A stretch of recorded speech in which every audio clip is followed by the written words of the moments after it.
मैले अहिलेसम्म भोट दिएको छैन। भोटर लिस्टमा नाम पनि लेखाएको थिएन क्या मैले अहिलेसम्म। किन लेखाएको थिएन भन्दाखेरि अब चुनाव हुने बेलामा नाम लेखाउने बेलामा म त एउटा डुल्ने मान्छे हो। कहिले राष्ट्रिय परिचय पत्र पनि बनाएको थिएन।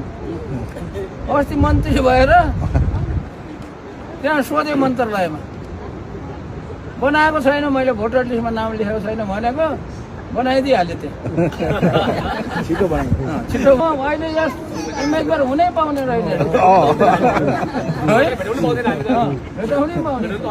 त्यो मन्त्रालयको मान्छेहरूले राष्ट्रिय परिचय पत्र बनाइदिए अनि भोटर लिस्टमा पनि नाम लेखाइदिएर मान्छे यहाँ आएको हो। यो है म चाहिँ यस मौकै नमिल्ने।